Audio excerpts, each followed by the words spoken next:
c'est le moment où je suis le meilleur prédicateur de toutes les femmes de cette assemblée.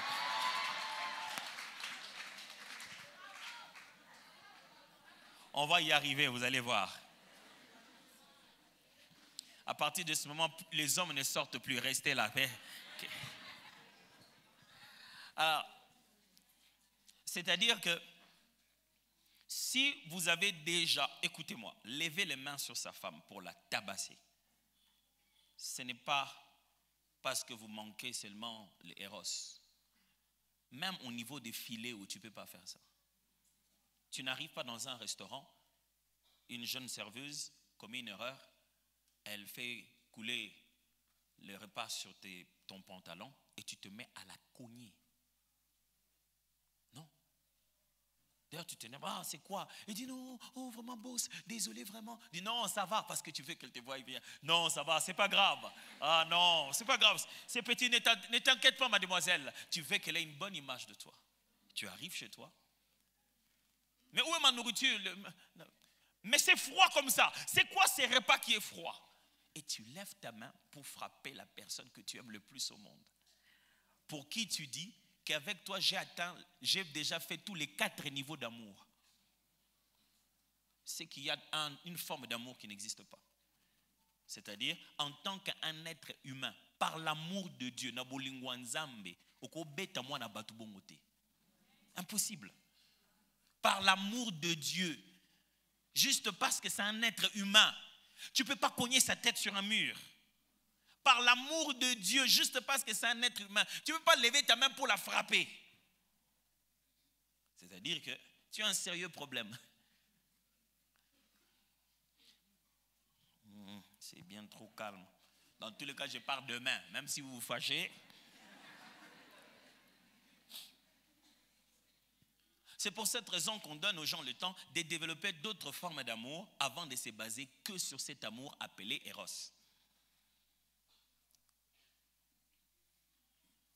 Vous devez développer de l'amitié. Alors, chaque fois je fais expressement, je ne vous dis jamais tout. Il y a quatre éléments de connexion dans un couple. Je ne vous dis jamais tout, je vous ai déjà prévenu. Vous savez, c'est tout ce que je fais comme métier et comme pastorat. Je ne vends que de l'intelligence. Si je vous le donne tout gratuitement, il y a un problème. Il y a dans un couple 4 indicateurs différents, 4 points de jonction. Tous les couples ne les ont pas de la même manière. Les couples restent ensemble pour 4 raisons différentes. Je veux dire 4 points d'alchimie qui maintiennent le couple ensemble. Certains couples sont ensemble spirituellement, c'est-à-dire au niveau de leur esprit. C'est-à-dire prier ensemble. C'est ça qui maintient leur couple. Quel que soit le problème qu'ils ont, ils prient ensemble. Ils ont bâti leur relation dans la prière. Ils se tiennent la main. C'est un couple qui se rapproche spirituellement. Ils parlent la parole de Dieu, parlent des choses de Dieu. D'autres couples se rapprochent au niveau professionnel. Le travail les rapproche. Ce qui les permet de rester ensemble, c'est qu'ils ont des projets ensemble. La femme fait cette partie, l'homme fait l'autre partie. Ils font des rapports, ils parlent de leurs entreprises, de leurs rêves. D'autres couples se mettent ensemble sexuellement. C'est-à-dire que quel que soit le problème qu'ils ont eu, dès qu'ils sont au lit, dès qu'ils se mettent à se toucher, ils ont le fils de l'alliance, le fils de la réconciliation. Il suffit de quelques mois, vous voyez qu'un enfant nous est donné.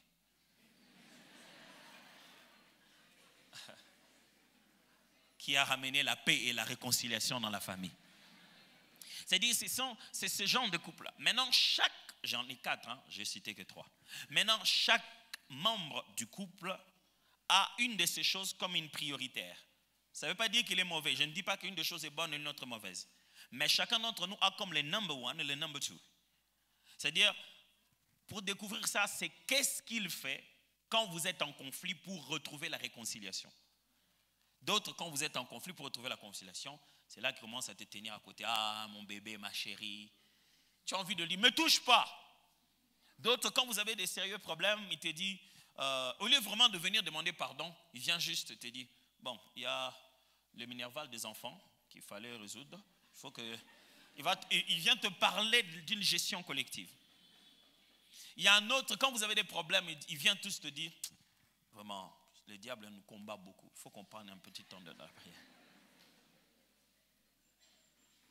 Ce qui signifie que cette personne-là, qui a un point de départ, un point le plus régulier, qui l'aide à réconcilier, à se connecter avec l'autre, il utilisera aussi ce langage-là dans la communication. C'est-à-dire, quand on veut parler des choses de la maison, lui il verra que tout est spirituel. Tu as envie de dire, papa, arrête un peu. On ne parle pas des choses de l'esprit ici. Descends sur terre. Ce n'est pas qu'il le fait exprès, mais il pense que pour que vous puissiez vous connecter, vous devez vous connecter d'esprit à esprit d'abord. Ce qui signifie que cette personne-là, vous vous plaindrez dans la maison. Ah, mon mari me touche seulement 2 fois le mois. Ce n'est pas qu'il n'a pas envie de vous. C'est que si vous ne vous connectez pas spirituellement, il ne se sentira pas aussi attiré physiquement.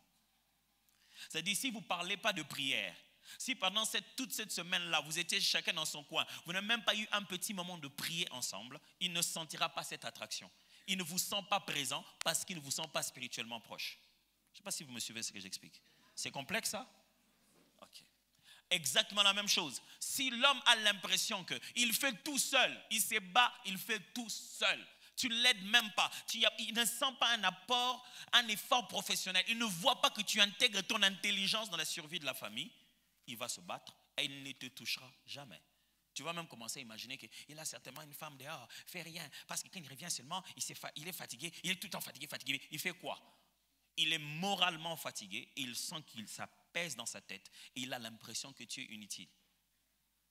Pourquoi? Parce que toi, tu es distant professionnellement. Quand tu lui demandes des questions des gens, qu'est-ce que tu as fait aujourd'hui?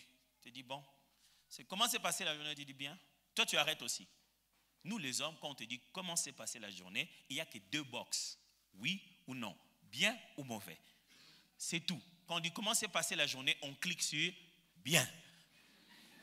Si vous ne posez pas une autre question, pour nous, c'est terminé. Il faut argumenter. Et si demain, quand on parle on commence à converser, tu me poses la même question, comment s'est passée la journée? Je me dis, elle n'entend pas, elle n'écoute pas. Demain, il faudrait qu'on parle autrement. Me dis pas comment s'est passée la journée. Dis-moi, aujourd'hui, quand tu as rencontré Georges au travail, comment il a réagi? Je sais que tu gardes l'histoire. Tu as retenu de quoi on parle. Est-ce que vous êtes en train de suivre de quoi je parle? Là, je suis vraiment en train d'aider les femmes, en train de les délivrer. Les hommes seulement, c'est parce qu'ils ne sont pas d'habitude à se venger. Normalement, c'est le moment où ils devaient crier un grand amen à ce moment-ci. Mais parce qu'ils ne veulent pas se venger, tu vois. Ils font comme si je ne parle pas d'eux, quoi. Et donc, en fait, quand il a l'impression que tu ne l'attires plus, ce n'est pas physiquement. C'est faux quand on vous fait croire que les hommes sont attirés que par les yeux. Dès qu'ils voient, il est sexuellement attiré. C'est faux. Les hommes sont aussi attirés par le cerveau. Ils sont aussi attirés par la réflexion. Ils sont aussi attirés par la douceur. Ils sont aussi attirés par l'ordre, la précision. D'autres domaines qui n'ont rien à voir. La gentillesse, la promptitude à donner des réponses. Il y a d'autres petites choses qui existent autour de cela. Alors la question est celle-ci. Dans votre couple, vous êtes beaucoup plus connectés comment?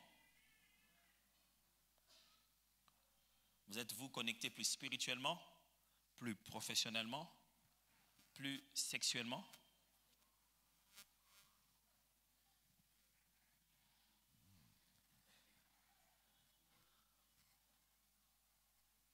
C'est une vraie question.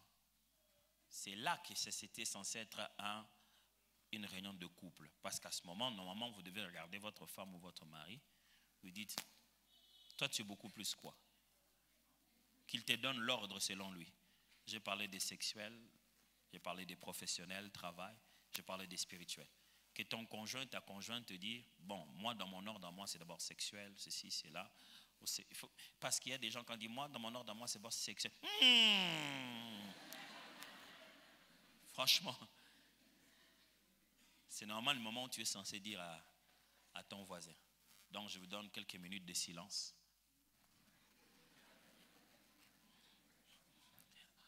Alors, aux aspirants, vous pouvez parler de la finale de la Champions League. Qui a gagné?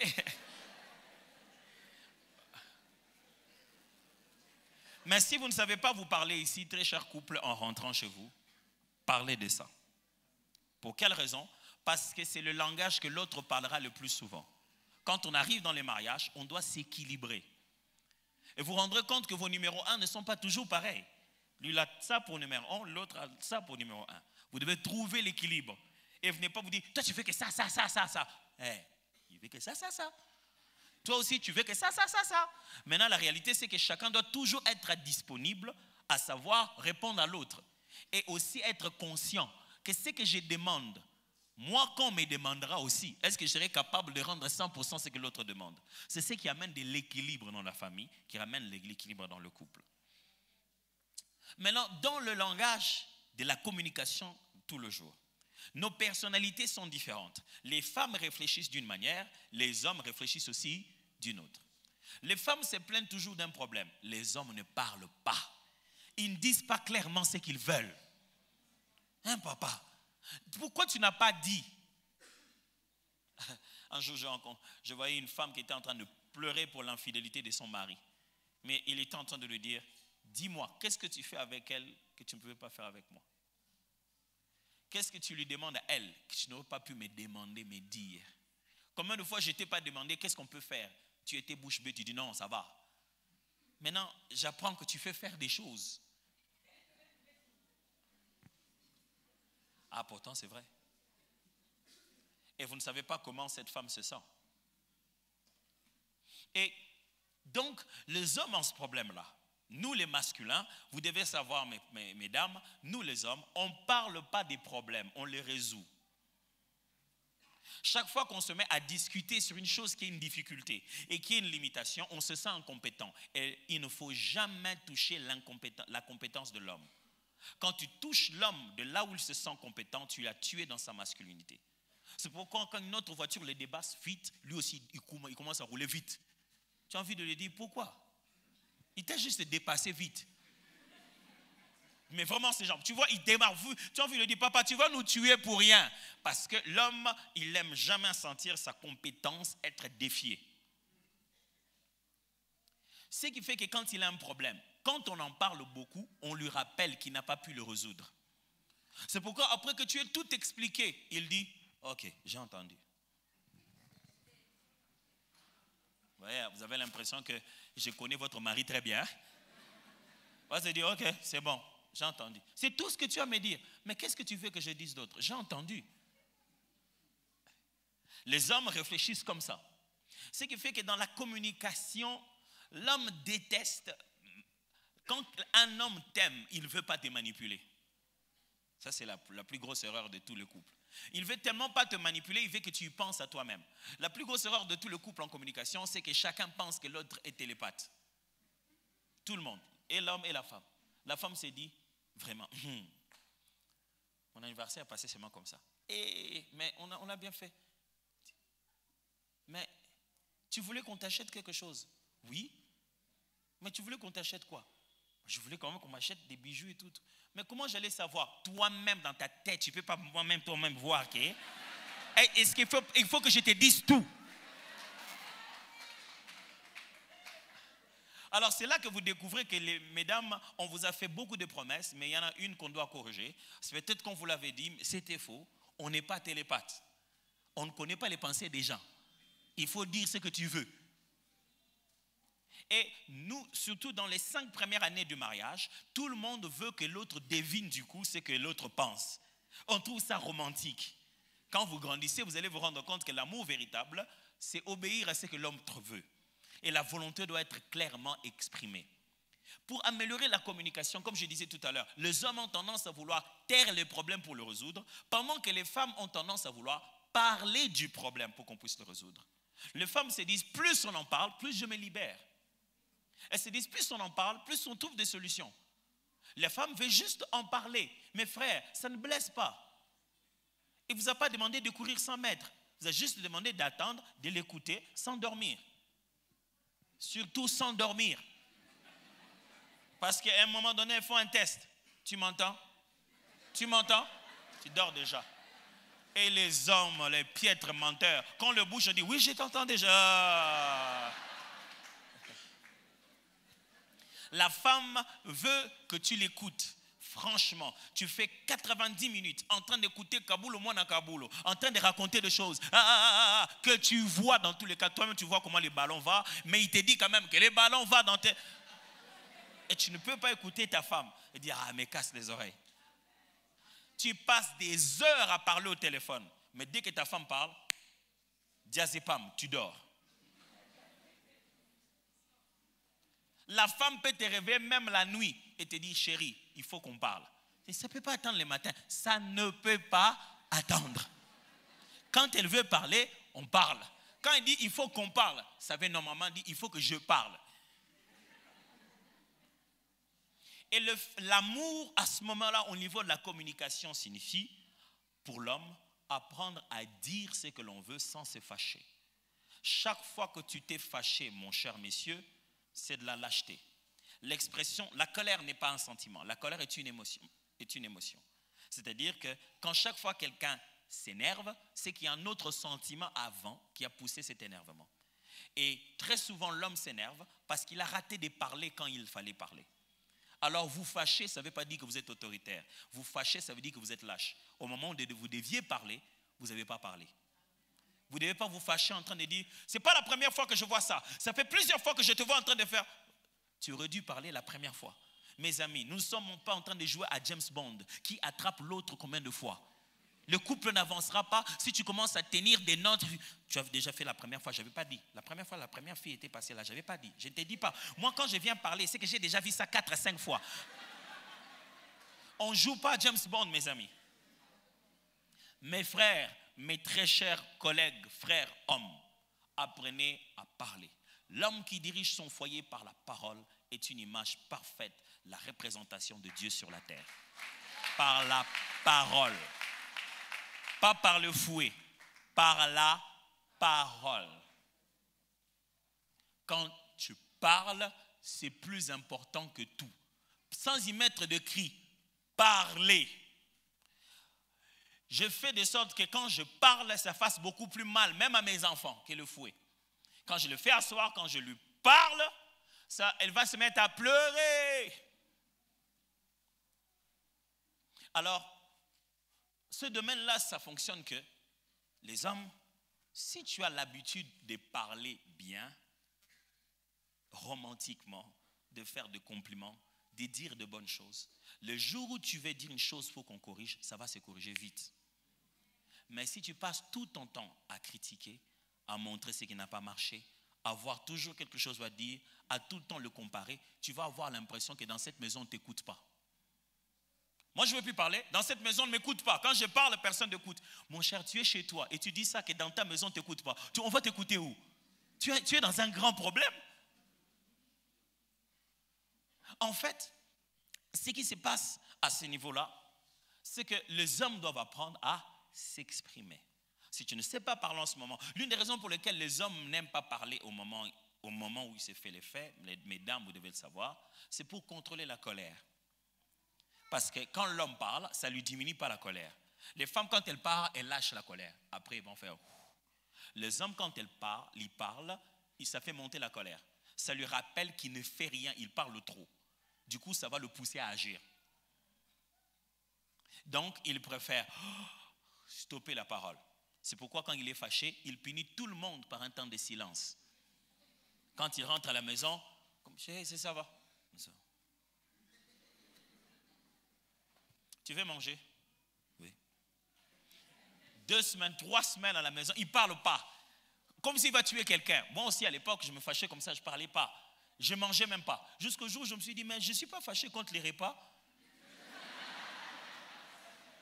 Je mange d'abord, je mange. Moi, quand je suis fâché, je mange d'abord.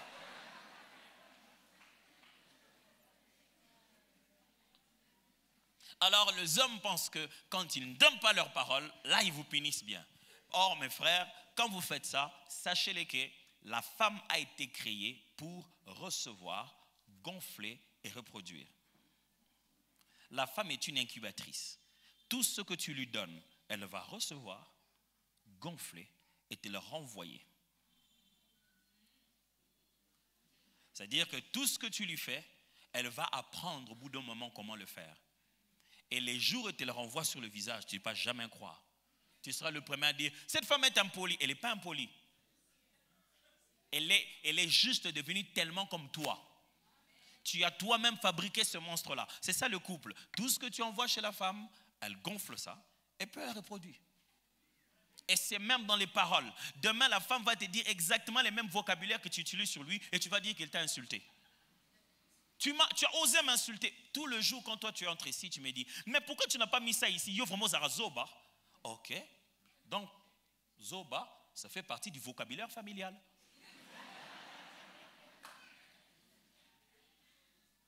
Et le jour où il te dira, yo, mais non, Zara Zoba. Ah, ça te fera mal.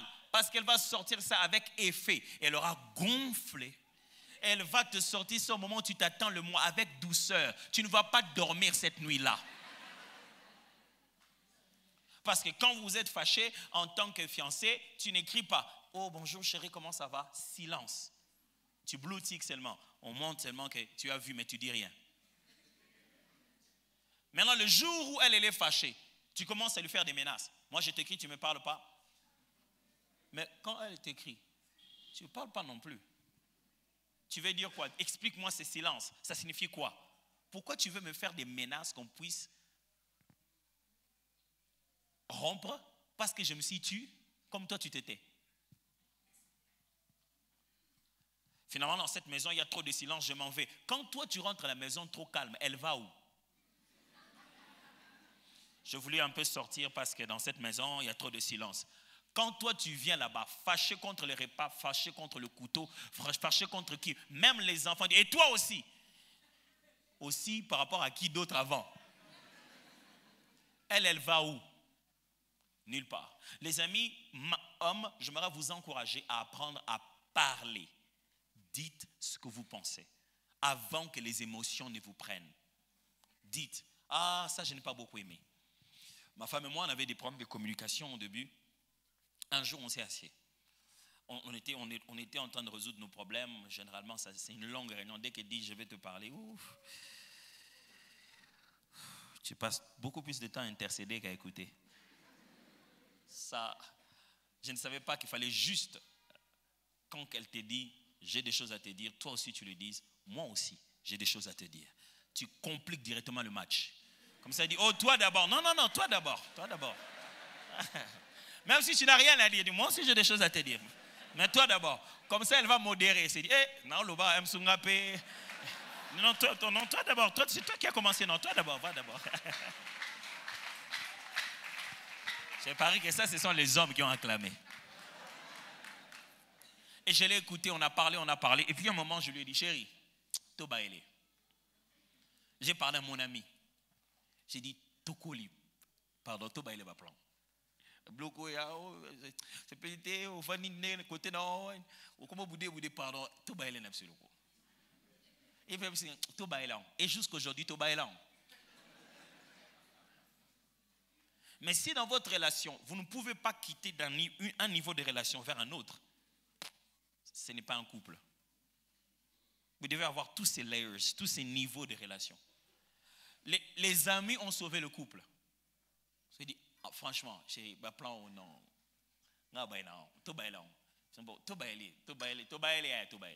Ce qui fait que quand un truc commence comme ça, on ne se chamaille plus. Donc, on parle la chose, elle parle là-bas, elle parle là-bas. Ok, tu l'entends, tu l'écoutes, et bon, chérie, je ne suis pas 100% d'accord avec toi, mais bon, écoute, on sait, je sais être pas d'accord, elle sait être pas d'accord, toi aussi, personne n'a été d'accord, mais on a évolué. Personne ne se fâche contre la nourriture, ni contre les enfants, ni contre la minute qui va suivre.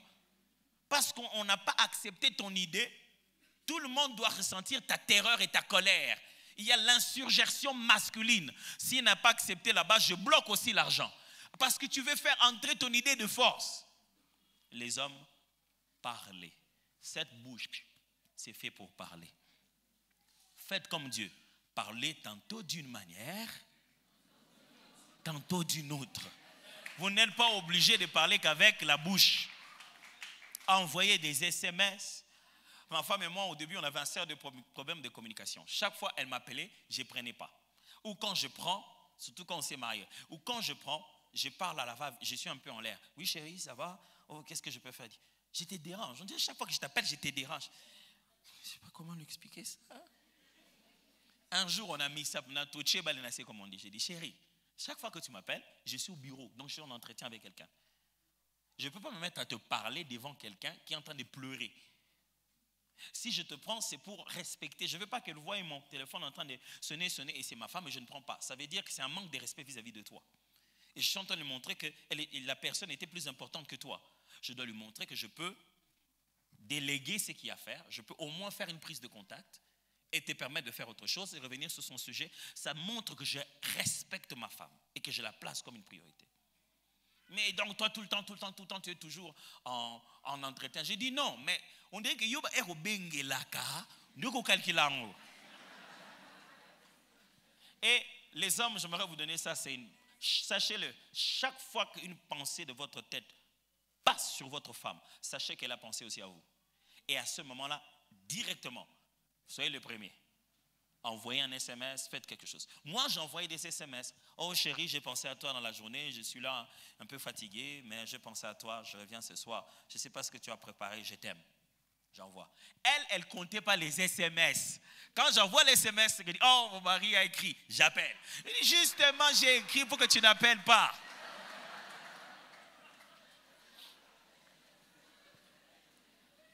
Alors, WhatsApp est venu, il nous a ajouté des emojis maintenant. On peut dire la pensée avec un dessin. Donc, tu veux, lol, toutes ces choses-là sont venues. Il y a plein de blagues. On peut passer des temps à s'envoyer des emojis. Les émotions vont avec. Elle a dû comprendre finalement. Donc tes SMS, ce sont des appels. Chaque fois que tu as un SMS de moi, c'est que j'étais beaucoup appelé pendant 1 heure. Mais seulement, je ne peux pas appeler en ce moment-là parce que je travaille. Mes frères, communiquez. N'allez pas dire à la femme les choses après. Il y a une chose que les femmes détestent, avoir l'impression qu'elles sont les dernières au courant. Tout le monde sait, sauf elle. On la raconte quelque part, maman Fifi, ça va? Est-ce que vraiment on sera là le soir, hein? On viendra avec toute la famille. Le soir, chez qui? Chez nous? Oui.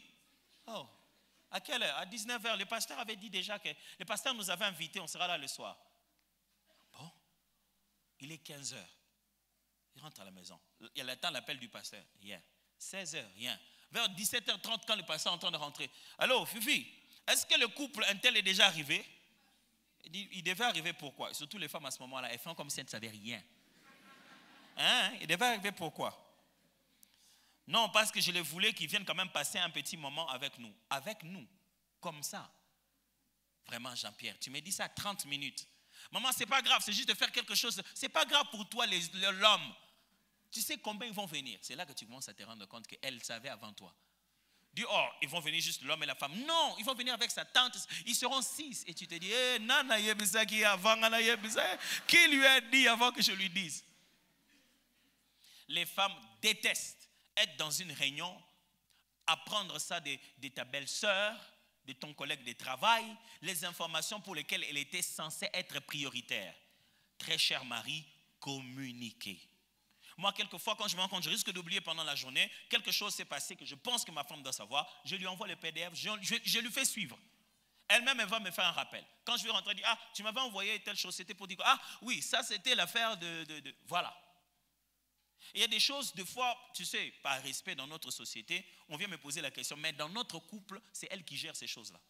Avant, j'essaie un peu de donner une petite solution, et puis je rentre, je dis, tu sais, un tel est venu me voir pour tel problème. Et elle donne une autre réponse contraire à celle que j'ai donnée. Et je me dis, Nzambe nangai, j'avais déjà pris l'engagement. Là-bas, j'avais déjà dit oui. N'a pas expliqué non. À partir de ce moment-là, j'ai arrêté de faire ça. Quelqu'un me parle, je dis, ok, c'est intéressant. Écoute, franchement, ça c'est un truc que je ne maîtrise pas. Ça c'est quelque chose que tu dois parler avec maman Nadège. Je vais lui demander si on ne peut pas faire une rencontre. Ça c'est un truc vraiment, si tu comptes sur moi, on ne risquera jamais de le faire. Je vais dire, et puis je ne vais jamais accomplir. Je veux que ça s'accomplisse. Ça va, donne-moi ton numéro. Quand je rentre, chérie, il y a quelqu'un tel qui voulait te parler. Qu'il m'appelle alors. Surtout quand les femmes ont le pouvoir, tu vas sentir. Elle dit, demande-lui de m'appeler. Donc ça dit que je reste là, j'appelle. Allô? Ma femme qui est juste à côté de moi me demande de t'appeler pour que tu puisses l'appeler. Les femmes avec le pouvoir. Le problème maintenant avec les dames en matière de communication, c'est lequel? Les femmes ont tendance à trop communiquer, surtout par la parole. Elles disent tout. Quand les femmes parlent, elles ne parlent pas avec leur tête, elles parlent avec leur cœur, leurs ressentis, leurs émotions. C'est pour ça que les femmes disent, toi, tous les jours que Dieu a fait dans cette maison, je souffre. J'ai envie de dire. Même le jour où tu avais dit que je suis l'homme, le meilleur homme du monde, même le jour où je t'avais donné les cadeaux de la voiture, tu souffrais aussi. Non, quand les femmes disent tous les jours, ce n'est pas tous les jours. Quand les femmes disent jamais, ce n'est pas jamais. Vraiment dans ce couple, depuis qu'on a commencé, jamais, tu ne m'as jamais rien acheté. Oh, mais ce que tu portes là, ça c'est vieux. Mais c'est moi qui avais acheté. Et nous les hommes, on est blessés par des concepts. Je vais vous dire que les mots que les femmes choisissent, ça ne vient pas de leur tête, ça vient de leur cœur seulement. C'est juste un ressenti. Alors l'homme, tu lui dis comme ça, vraiment toi tu ne m'achètes jamais rien. Il veut dire que tu es ingrat. Donc moi, je ne t'achète jamais rien. Je n'ai même pas acheté un pagne à ma mère. Et dans cette maison, tu dis que je ne t'achète jamais rien. Tu verras encore si... Non, ce n'est pas ce qu'elle veut dire. Elle veut simplement dire, ça fait longtemps que tu lui as acheté quelque chose qu'elle a envie d'avoir. Arrête d'acheter les choses que toi tu penses qu'elle veut. Achète-lui les choses qu'elle-même elle demande. Mais en un mot, ça veut dire tu ne m'as jamais acheté quelque chose.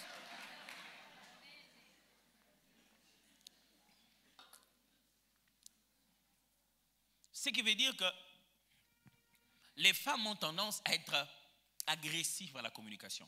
Elle ne s'arrête pas. Elle vient te dire, c'était comment on a fait pour l'histoire de plombier là? Et puis elle va à la cuisine. Maya, de toute façon, vraiment il faut qu'il y ait un plombier. Elle va parler du plombier durant toute la journée. Elle ne se rend pas compte qu'elle te rappelle ton incompétence. Tu as envie de lui dire, maman, tu as déjà dit l'affaire. Oh non, je ne te disais pas à toi. Tu disais à qui alors, dans toute cette maison, qui est censé arranger l'affaire de plombier? En fait, les hommes, elle n'est pas vraiment en train de te provoquer. Elle ne dit pas que tu n'as pas encore résolu le problème. Mais les femmes, tout ce qui passe par là, elles parlent. Elle dit des choses vraiment, vraiment dans cette maison, vraiment juste un problème de plombier, vraiment que Dieu nous aide. Comment on n'arrive pas juste à fixer ces problèmes? Toi, tu as l'impression qu'elle te jette des flèches. Non, c'est un réflexe naturel. Elle parlera toujours comme ça. Les femmes ont donc cette tendance-là à parler de cette manière-là, à parler que chaque fois qu'une chose arrive dans leur tête, elles parlent de tout et de rien. Mais les femmes ont aussi ce problème de penser toujours quelque part dans leur tête que les hommes sont des naïfs. C'est-à-dire que les hommes ne voient pas bien les choses. Les hommes, ils sont naïfs. Les femmes pensent que nous, on ne voit pas ce qui se passe. Ils se disent toujours, toi tu ne voyais pas que cette fille-là, elle te faisait des signes. Vous les hommes, vous ne voyez pas. Ton ami là, je ne le sens pas. Les femmes pensent que nous sommes des vrais bleus. Et elles n'ont pas 100% tort. Parce que très souvent, nous finissons par leur donner raison. Mais le problème qui est là est celui-ci. Les femmes communiquent tellement en pensant que nous sommes des bleus, que des fois, elles causent des blessures dans nos cœurs. N'oubliez pas, c'est basé sur l'incompétence. Quand tu amènes un cadeau à une femme, tu dis, bon, voilà un cadeau. Dis, oh, c'est joli, où est-ce que tu as acheté ça? Quand une femme te pose cette question, les hommes, est-ce que vous êtes là? Dites amen. Amen. Voici la réponse. Ne dites rien.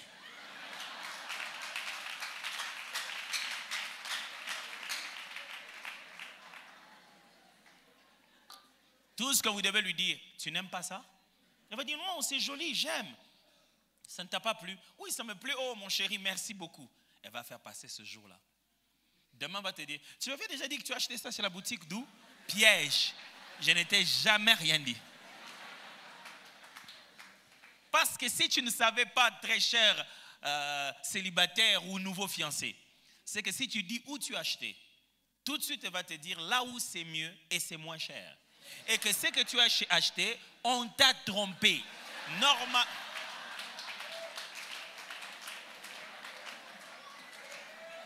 Il dit, oh, ça tu as acheté ça chez Yesu Nidjibou. C'est bien. Ah, c'est bien. Normalement, j'ai un ami qui achète ça à Kampala. D'ailleurs, c'est moins cher. Et en plus, c'est original. Donc, le message, c'est quoi? Ça signifie quoi? Je me suis fait avoir. Et mesdames, ce n'est pas bon signe quand le seul cadeau que votre mari vous donne, c'est de l'argent. Ce n'est pas bon signe du tout. Vous êtes en train de tuer quelque chose en lui. Votre mari doit être capable d'acheter, d'amener un produit fini pour vous. Ne vivez pas avec lui seulement en vous donnant de l'argent. Vous êtes en train de vous créer une distance. En fait, c'est une réaction, ce n'est pas une initiative. Il réagit par le fait qu'il ne veut pas se casser la tête. Du coup, il va commencer à fournir moins d'efforts dans votre relation. Laissez-les payer les prix. Un jour, j'ai fait ça à ma femme. Elle m'a donné un long discours de où est-ce qu'il fallait acheter et tout. Comment j'ai dû acheter ça, moi? Je ne savais pas pourquoi, mais naturellement. Vous savez, les femmes, de fois, vous plaignez que mon mari fait ceci. Nous avons aussi un système psychologique. On peut faire un blocage sans savoir pourquoi. Donc tu dis, mais pourquoi tu es devenu comme ça? Pourquoi tu as changé? En fait, lui-même, il ne sait pas pourquoi il a changé. Ça demande un grand exercice de chercher où tout ça a commencé. Ma femme s'est plaignue, j'ai dit, mais maintenant tu ne me fais plus des cadeaux et tout ça que tu me fais. Non, je ne te fais plus des cadeaux. Mais c'est toi que je donne l'argent, je te donne l'argent de poche. Chaque mois, je te donne ce qu'il faut te donner. Cette affaire d'argent de poche, mes frères, comment tu veux vraiment héberger un enfant d'autrui chez toi? Toi, tu as l'argent des salaires, tu as dans la poche. Colombongo. Quand tu as besoin de quelque chose, tu achètes. Quand tu fais tomber quelque chose dans la rue, tu payes. Mais elle, tu lui donnes que l'argent de la maison. Est-ce que toi, tu te promènes avec l'argent de la maison? Tu ne peux pas donner à ta femme l'argent pour gérer la maison. Elle doit seulement puiser là-bas. Elle ne puisera jamais. Elle utilisera pour les enfants et pour la maison. L'argent que tu donnes à ta femme doit être différent de l'argent que tu te donnes pour la maison. Ça s'appelle de la responsabilité. Je vais vous dire, je vais passer aux élections, je passe meilleur prédicateur des dames ce soir, vous allez voir. Une femme doit avoir de l'argent que tu lui donnes pour elle. Pour elle. Ça, ce n'est pas pour les enfants, ça, ce n'est pas pour la maison, ça, ce n'est pas pour les loyers, ça, c'est pour toi. Achète-toi quelque chose que tu veux. Mais à part ça, tu dois avoir le temps de prendre une initiative et de lui acheter quelque chose que toi tu veux pour elle. Puisqu'on en est arrivé aux choses que l'on veut pour les autres, j'aimerais juste dire aux femmes, les hommes, ça ne porte pas que des slips et des chaussettes et des cinglés. Vous ne pouvez pas acheter des chaussettes, des slips et des cinglés à votre mari. Ce sont les seuls cadeaux que les femmes donnent. Si elles ont fait fort, c'est qu'ils ont ajouté une cravate. Donc nous, les hommes, quand ils te font un cadeau, c'est un bijou, un collier que tu montes à tes amis. Hey, c'est joli, c'est mon mari qui m'avait acheté, c'était nos 10 ans de mariage. Moi, je fais comment avec mes amis? C'est ma femme qui m'avait acheté.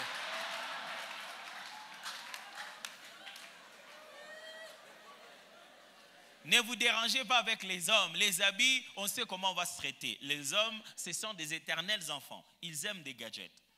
Investissez pour lui donner un bon téléphone, une bonne tablette, un petit gadget qui lui permet, quand il est avec les amis, il joue toujours. Les hommes sont des éternels. C'est pourquoi vous nous appelez bébés, non? On est vraiment des vrais bébés. Ils ont toujours besoin de jouer avec quelque chose, d'avoir un truc spécial dans sa voiture. Quand il appuie le bouton, ça fait ouin. Pense à ça. Ne va pas l'acheter des chaussettes. On ne fait pas de compétition de chaussettes entre les hommes, j'aimerais vous dire. Si vous ne le saviez pas, je fais quoi? J'ouvre comme ça, je dis ça, c'est ma femme qui a acheté. Maintenant que je vous ai parlé des standards dans la communication, la solution de la communication est celle-ci. Un couple doit avoir du temps à passer en dehors de ses conditions habituelles. Vous devez d'abord apprendre à ne pas vivre à la maison seulement. Ne passez jamais 365 jours de l'année en habitant que chez vous. Non. J'ai reçu un amen très fort. Amen.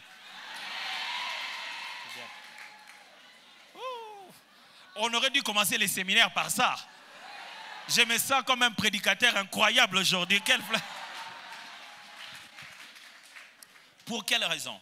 Parce que la maison est une routine. Vous n'êtes plus en train de vivre votre amour. Vous êtes en train de gérer un ménage. vous commencez à devenir des collaborateurs. Et chacun change et l'autre ne s'en rend pas compte. Mais quand vous venez à la maison, vous commencez à avoir des frictions que vous n'avez pas au début du mariage. Pourquoi? Parce que vous ne passez plus assez de temps entre vous. Ma femme et moi, on doit tout le temps arrêter nos conversations. On dit, on arrête, on parle de nous seulement. Parce que deux secondes, Chara, ça va, chérie, ça va, comment va Roland? Elle va me raconter une longue histoire. D'ailleurs, aujourd'hui, il a fait ça, on va passer 1 heure à parler des enfants. Et on n'a pas le temps de parler de nous deux. On est obligé chaque fois d'arrêter. Ok, on arrête de parler d'eux. Parlons de nous-mêmes. Mais imaginez que vous n'avez même pas 1 semaine. Non, en tout cas, le boulot, j'ai trop de boulot. Quand tu tombes malade là, c'est boulot qui vient te donner les médicaments dans la chambre. Est-ce que c'est boulot qui te met les Vicks quand tu es malade de la grippe? C'est boulot qui vient faire ça. Quand tu es malade là, c'est boulot qui vient prendre soin de toi 1 semaine à la maison. Mes amis, on n'est pas irremplaçable au boulot. On est seulement irremplaçable à la famille. Alors, quand tu n'es pas au boulot, on arrête ton contrat, on prend quelqu'un d'autre. Quand tu n'es pas à l'église, pasteur, il y a des pasteurs assistants. Mais il n'y a pas de mari assistant. Ah oui, on ne fait pas offre d'emploi pour que quelqu'un d'autre s'occupe de ta femme à ton absence. Rien que l'idée de ça, moi-même, ça m'énerve. Je ne peux même pas accepter que c'est... Oh, gloire à Dieu, alléluia. Loin de moi cette idée. Je ne peux même pas imaginer une affectation quelconque. Mais remplaçons près de ma femme, impossible.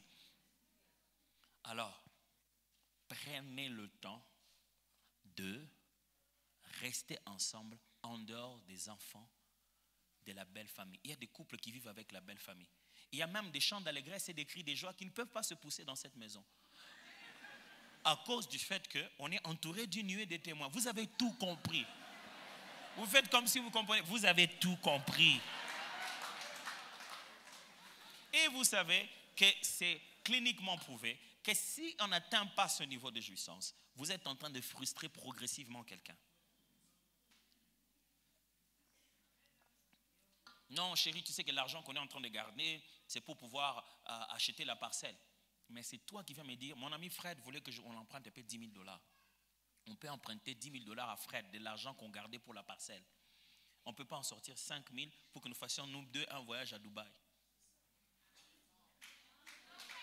Et depuis qu'on a emprunté à Fred, jusqu'à aujourd'hui, il n'a jamais remis cet argent. Et on savait dès le début qu'il n'allait pas remettre.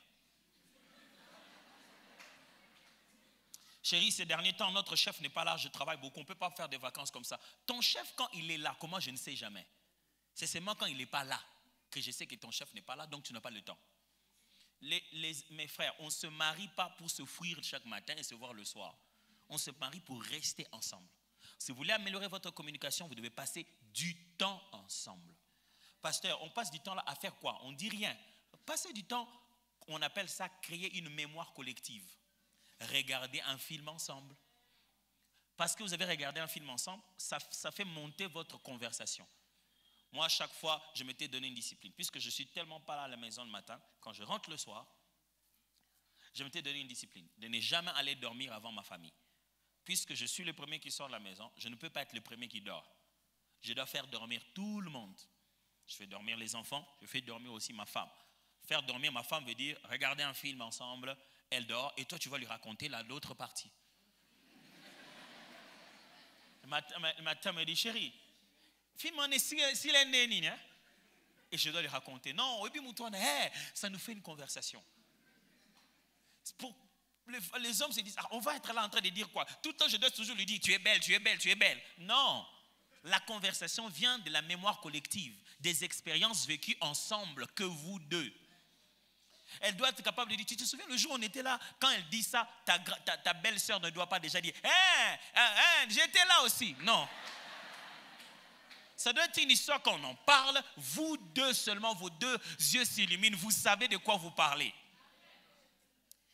Vous devez avoir des temps de qualité, même en tant que fiancé, des temps de qualité. Les temps de qualité, ce n'est pas l'amener dans un restaurant où tu as invité tous tes amis.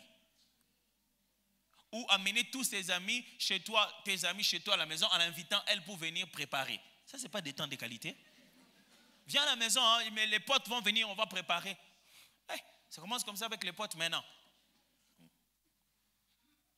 Du temps de qualité. Et le temps, ça se paye. Vous savez, le temps, c'est de l'argent. C'est-à-dire la façon d'investir dans le temps te donne de l'argent. Et les efforts pour avoir plus de temps demandent de payer de l'argent. La deuxième chose que vous pouvez faire en tant que couple, si vous voulez améliorer votre communication,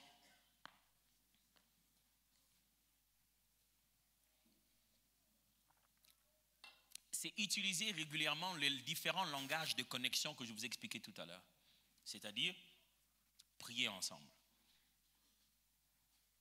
Connectez-vous spirituellement. Ça améliore la façon de résoudre vos discordes. Parce que vous saurez que ce n'est pas dans votre homme intérieur.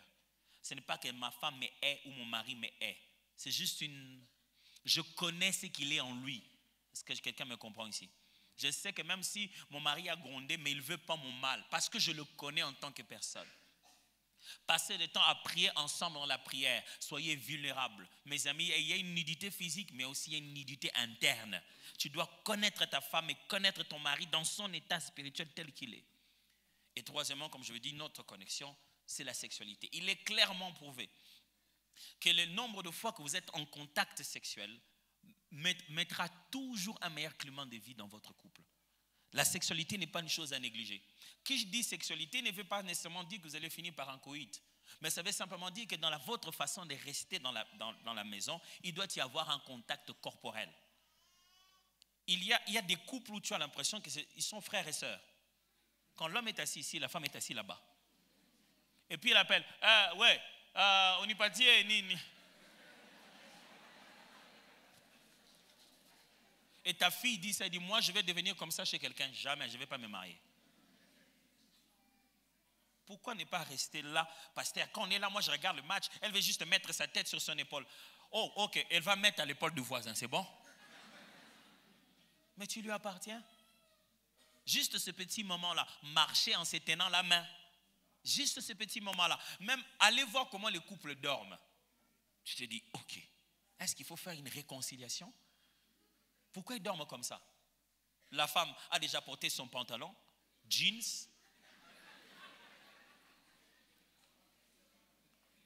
avec un grand tricot lourd et ses mèches qu'elle a fermées dans quelque chose de grand. Et quand elle vient de dormir, elle dort comme quelqu'un qui va mourir. Elle dort comme ça en regardant le ciel. Non. Le mari qui vient, quand il vient dormir, il dit, moi je suis fatigué déjà, c'est le moment de dormir. Dès qu'il va, c'est parti, ou direct démarrage. C'est pas possible. Si vous voulez connaître l'intimité d'un couple, regardez leur position de sommeil, comment ils dorment. Vous saurez combien intimes ils sont. Si vous êtes un couple, vous allez avoir du mal à dormir seul. Parce que dans votre sommeil, la chaleur de l'autre en fait partie maintenant. Parce que d'une certaine manière, vous êtes collés l'un à l'autre pour pouvoir avoir le sommeil. Mais vous êtes deux. La Bible même dit, deux valent mieux qu'un, parce que pendant le froid, ils se chaufferont. Et en plein milieu de Bukavu, vous êtes deux. Et vous vous chauffez jamais.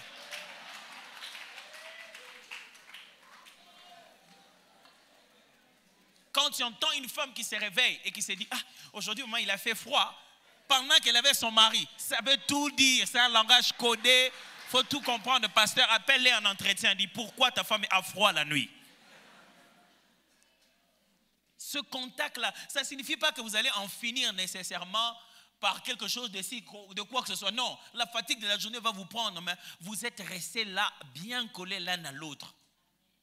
C'est un langage qui n'a pas besoin de mots. Vos corps ont parlé. Et quand vous sortez de là, une confiance revient. La façon même de résoudre le problème que vous aviez a changé. Ça va? Vous voyez qu'il y a beaucoup de choses à dire. Hein? Et là, je n'ai même pas encore commencé à aller verset par verset. Ça va faire beaucoup de choses. Je veux vraiment vous dire merci d'être venu dans cette première réunion. En parlant avec le pasteur Jean-Pierre, on a pensé que on pourrait revenir une prochaine fois. J'aimerais vraiment avoir la capacité de revenir avec.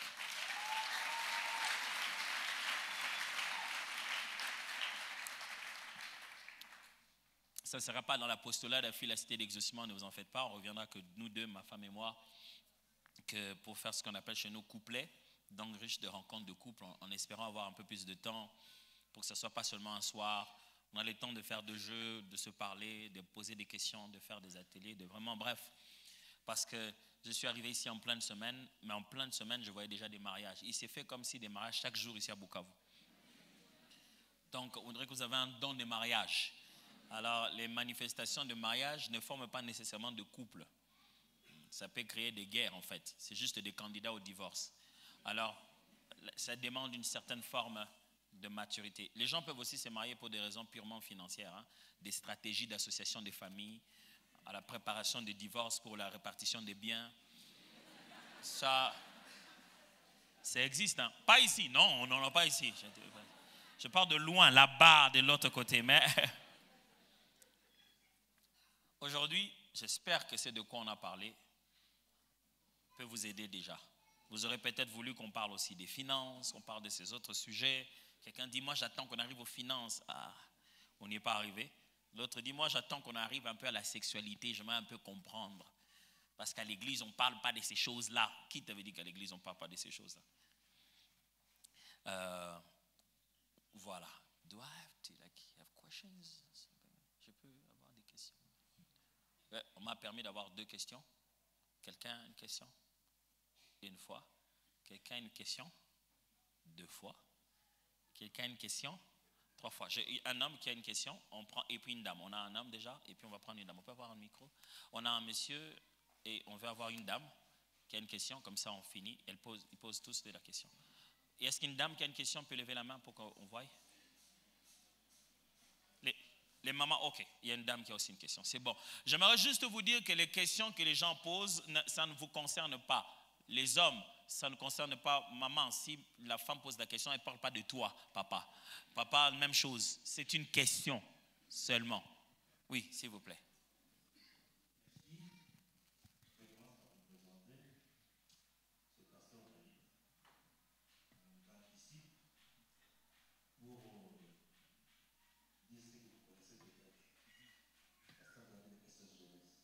Ah, ok, c'était le coude. Ok, je vois. Donc, dans ma question, j'aimerais que vous puissiez nous faire comprendre. S'il arrivait que le couple commence avec déjà un défaut de communication, quel serait le remède facile? Ok. Comment facilement résoudre un problème de communication dans un couple? Merci. Madame avait levé la main, je prends les 2 questions et puis on est parti. Merci beaucoup, pasteur. Ma question est celle-ci. Je vais parler par rapport aux hommes, puisque par rapport aux femmes, je comprends déjà, la femme s'exprime avec son cœur. Mais bon nombre de fois, par rapport à ici chez nous, je parle de l'expérience ici de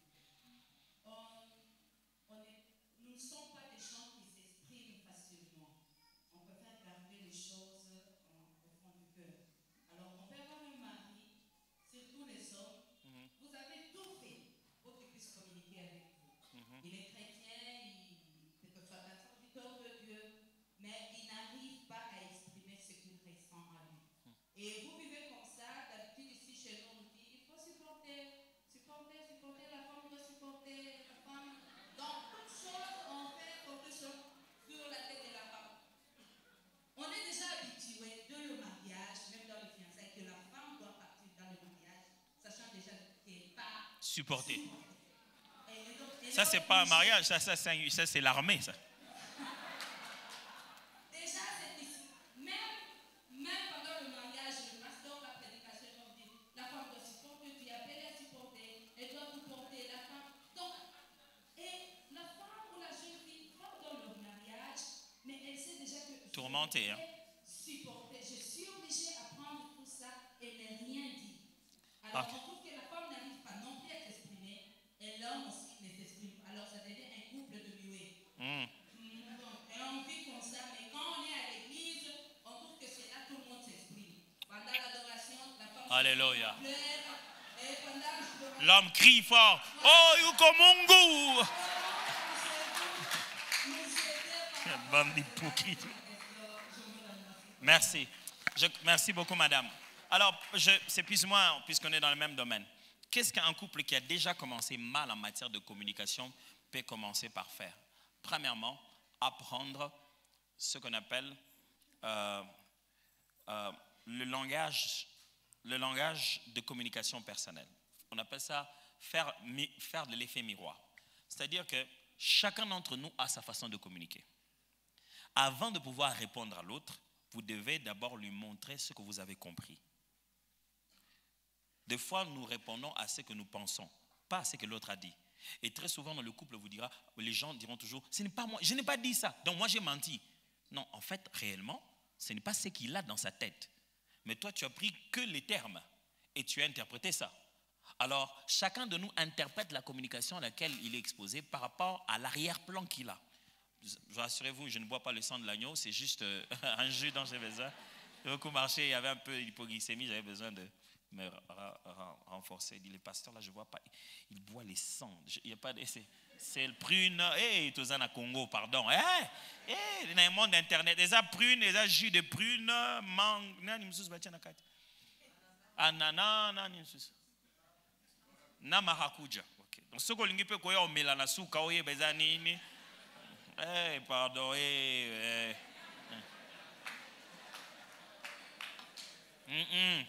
On se connaît déjà au Congo, donc il ne faut pas faire comme on ne se connaît pas. Une photo et puis un commentaire, une flèche encerclée et c'est parti.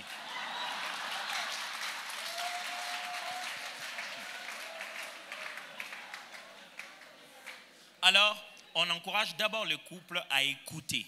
On appelle ça de l'écoute emphatique. C'est-à-dire, tu écoutes l'autre et tu fais l'effet miroir. Tu lui renvoies ce qu'il a dit, de comment toi tu l'as compris. Et non, mais on va parler. Ok, dis-lui par exemple. Voilà, moi par exemple, là ce que tu viens de dire, pour moi ça signifie ceci. Oh non, non. Pour moi ça ne signifie pas ça. Quand moi je dis ça, ça signifie ceci. En fait, en communication, c'est ceci. Ce n'est pas parce que je ne voulais pas te faire mal que tu n'auras pas mal. Tu n'as pas d'abord mal à cause de ce que moi j'ai dit ou j'ai fait. Tu as mal à cause de ce que ça signifie pour toi, les choses que moi j'ai dit et faites. Donc tu as mal à cause de ton expérience à toi, pas à cause de mes intentions. Alors ce qui signifie que pour aider le couple dès le point de départ, on doit leur apprendre à faire l'effet miroir. Miroiter à l'autre ce qu'il a compris de son langage. Dis par exemple, moi je viens, je trouve que tu m'as laissé l'argent ici. Tu m'as déposé ça, comme ça on n'a pas parlé. Pour moi, j'ai l'impression que tu me lances un message comme si je ne vaux pas, je ne suis pas importante.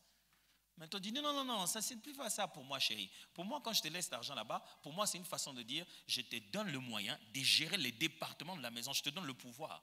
Vous pouvez être en train de faire la même chose, de vouloir la même chose, mais en train de vous juste de l'incompréhension. Le couple doit apprendre à parler à tête froide et utiliser chaque opportunité. Parler pendant l'action, au moment où la chose s'est faite. Dans le contexte, avec vraiment la tête froide. Il dit, ah, tiens chérie, tu vois justement parler de ces choses-là. Tu vois par exemple pour moi, le fait que tu as fait ça, moi ce que ça signifie ceci, cela. Il dit, ah, toi aussi tu te dis, ah, yopé, toi aussi tu n'as que des pensées mauvaises. Non. Quelqu'un qui a grandi avec sa marâtre, quand tu fais certaines choses, elle a d'autres réflexes. Celui qui a grandi avec une maison, ils étaient que des garçons. Quand tu lui dis quelque chose, il a d'autres réflexes. N'oubliez pas, avant de vous marier, j'ai vécu plus ma vie avec d'autres personnes que toi. Donc je suis encore trop en train de répondre aux réflexes de ces gens-là que de toi. Toi, tu dois m'apprendre comment on vit avec toi. Tu ne dois pas sous-entendre que je le sais parce que je t'aime beaucoup. Vous voyez ça? Donc ça, c'est les points de départ qui aident un couple. Et pour qu'ils réussissent là, la première des choses qu'on leur demande aussi, c'est de réduire ce qu'on appelle des médiateurs dans leur foyer. C'est-à-dire qu'ils ne peuvent pas vivre avec des membres de famille. Parce que quand vous avez des conflits, l'autre se rabat sur sa soeur ou son frère, il passe tout son temps avec lui et vous n'avez pas le temps de résoudre le conflit et le temps passe et on a l'impression qu'on a résolu le conflit. Or, rien n'a été résolu. On a juste absorbé ça et on va exploser ça. Alors, on réduit des médiateurs à la maison. Et c'est pourquoi je vous parlais ici de trouver du temps où vous êtes tous ensemble dans un endroit. Alors, madame, figurez-vous qu'il n'y a pas que les femmes qui viennent dans un couple en se disant « tu dois les supporter ». Nous aussi, les hommes, on nous envoie dans le couple en nous disant « manumbali alobarate ». Le problème, ce n'est pas de condamner l'homme. L'homme aussi est en train de répéter un script qui lui a été donné. Les hommes dans le couple respectent aussi leur script. La société leur a aussi dit « l'homme ne pleure pas, l'homme ne parle pas beaucoup, L'homme ne s'exprime pas. On lui a déjà dit ça, même quand il a envie de faire ça, s'il se met à parler, il va se prendre pour une femme. Donc, la description de l'homme, c'est que lui ne parle pas. Et tant que l'homme ne parle pas, la femme doit supporter. Ce n'est pas vous, ça. Ça, c'est un vieux mauvais couple du début. Et qui ont donné ça à tout le monde, en croyant que nous tous, on devait vivre la vie qu'eux, ils ont vécue. Et donc, ça entre dans la culture et ça devient comme une identification de la personne. Donc, les hommes se disent, pour que je sois un homme, je garde mes problèmes, je ne parle pas. Et les femmes se disent, si tu veux être une femme, même quel que soit ce que tu vis dans la maison, sois seulement un tombeau, tu ne parles pas. Ça, ce n'est pas biblique. C'est ça le rôle de la parole de Dieu.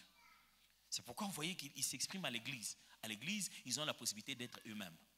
Maintenant, ils doivent juste se rendre compte que l'église, ce n'est pas le temple. C'est maintenant toute la vie qu'ils vivent chez eux. C'est un système qu'ils sont en train de vivre. Et donc, commencer à arranger ça dès les fiançailles. C'est généralement à cet endroit-là. Pourquoi? Parce qu'à l'entrée, quand les couples font la formation, on appelle la formation prénuptiale, la préparation au mariage, ils suivent ça comme des cours de passage pour qu'ils se marient. Ils viennent se marier, il veut tellement se marier, il voit que son voile, Ce voile-là peut être l'inauguration d'un match de boxe, tu vas voir. Prenez au sérieux ce processus-là. Ce qui signifie qu'avant même que les gens parlent du fait qu'ils doivent se marier, c'est pourquoi on les a permis d'arriver ici, les jeunes doivent déjà commencer à être cultivés sur ce que c'est qu'une relation. Dans la théorie du développement de la personnalité d'Erik Erikson, on sous-entend qu'à chaque âge, une personne a des éléments obligatoires à développer. À un certain âge, un être humain a la capacité de développer des relations stables. Il sait qu'est-ce que c'est que la fidélité, il sait qu'est-ce que c'est que être redevable, il sait qu'est-ce que c'est que la responsabilité. C'est pourquoi un jeune garçon de 20 ans, 23, 20 ans, 19 ans, on s'est dit il ne peut pas se marier, pourquoi? Il n'a pas encore le sens de responsabilité. C'est pourquoi aussi, un autre jeune homme de 23 ans s'est marié, un autre de 35 ans, 47 ans ne s'est pas toujours marié.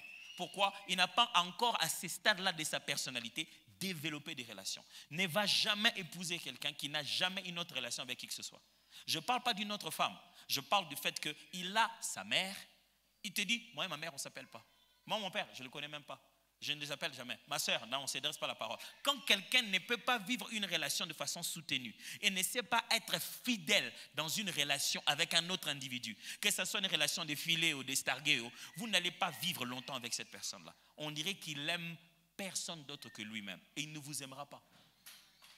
Il vous mettra à la maison comme une fleur pour pouvoir vous présenter aux gens. Il s'aime trop, il n'a pas d'espace pour toi. Donc, en réalité ici, les femmes ne sont pas censées aller au couple pour aller supporter. Les hommes ne sont pas censés aller dans un couple pour aller se taire. Vous êtes censés vivre votre propre vie. Parler l'un à l'autre. S'exprimer. Si finalement, même dans ta maison, tu ne parles pas, à qui tu parles? Si, voilà ma théorie à moi. Quelqu'un à qui, je vais bien le dire de la façon la plus crue que possible. Quelqu'un devant qui tu enlèves tes habits, tu oses lui cacher quelque chose d'autre. Quoi? Il n'y a plus rien à cacher. Si quelqu'un devant qui tu te tiens nu, tu oses encore lui cacher quelque chose, c'est que tu es vraiment mauvais. Tu t'entraînes à la méchanceté. Tu développes un esprit de vengeance. Et malheureusement, cette contrée de l'Est a tellement subi des abus et des problèmes. Et la masculinité a tellement été challengée que les hommes ruminent des colères anciennes. Et il y a un travail de l'évangile, de l'enseignement de la parole pour leur faire comprendre que l'homme ne dirige pas en se taisant. Dans ce coin-ci, les hommes se sont tus pour qu'un jour, mais ce jour-là, on l'attend toujours, et ça passe. Ils ne se rendent pas compte qu'il faut parler pour que ça arrive. Alors, avant aussi, le fait de demander aux femmes de supporter, c'était pour les préparer à l'infidélité de l'homme. Maintenant que tu es là, tout ce que tu vas voir ici, supporte seulement. Ça, ce n'est pas normal. Et on a pris les hommes à ne jamais rien dire pour qu'ils soient très bien capables de gérer plusieurs relations simultanément. C'est juste de l'encouragement à une vie de polygamie qu'on a bien argumenté. Ce n'est pas dans la Bible, ça. Alors, vous devez être une génération qui va changer ces habitudes-là. Ok. Voilà, que Dieu vous bénisse.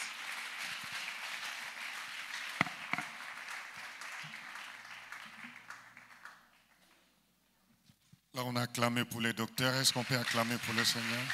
Merci beaucoup. Merci beaucoup. Nous sommes arrivés à la fin de notre culte. Je vais juste appeler quelqu'un qui viendra prier pour pouvoir clôturer. Mais avant cela, je vais recevoir ceux qui sont là pour la toute première fois. Pasteur David, moi-même, je devrais vous recevoir. Maman m'a appelé, je ne vais pas avoir de problème avec ma mère, donc toutes mes excuses. Vous avez suivi ce que papa avait dit, on était bloqués de l'autre côté. Ceux qui sont là pour la toute première fois, s'il vous plaît, est-ce que vous pouvez juste élever la main? Oh, gloire à Dieu, gloire à Dieu. Merci beaucoup. Nous sommes bénis par votre présence. J'aimerais rapidement appeler l'homme de Dieu, le pasteur Alf Kionga, qui viendra prier. Est-ce que nous pouvons nous lever? L'homme de Dieu va prier et clôturer la réunion.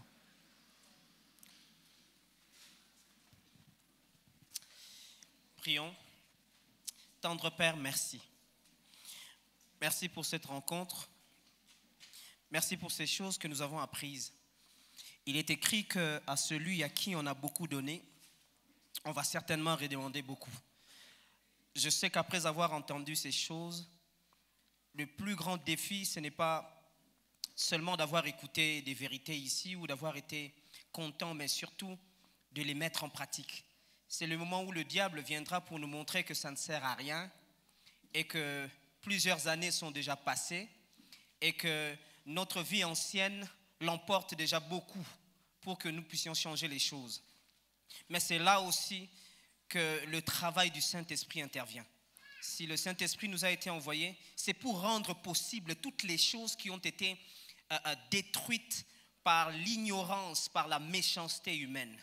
Père, je déclare que cette parole qui est sortie d'ici, Seigneur, puisse trouver place dans les cœurs, puisse entrer dans les réflexions, dans le système de pensée, afin que dans les jours à venir, dans les mois à venir, dans les années à venir, que nous puissions avoir des couples, des familles stables. Seigneur, je sais que c'est pour une mission claire et c'est pour des objectifs clairs que ces choses ont été dites. Laisse que ta parole puisse l'emporter sur l'insuffisance humaine. Père, bénis tous ceux qui ont pris part à cette assise et laisse que ta grâce nous accompagne. De toute façon, comme il est écrit, tu attends de nous la fidélité. Je prie, Seigneur, et ça je le déclare, que dans cette ville, on entendra parler de la différence des hommes et des femmes à cause de la fidélité, des familles stables, des couples stables. Et Seigneur, je déclare que tout ce que le diable a prévu pour détruire cette ville en détruisant la cellule de base qui est la famille, Seigneur, je prie et je déclare que tout ce que le diable a prévu est nul et sans effet.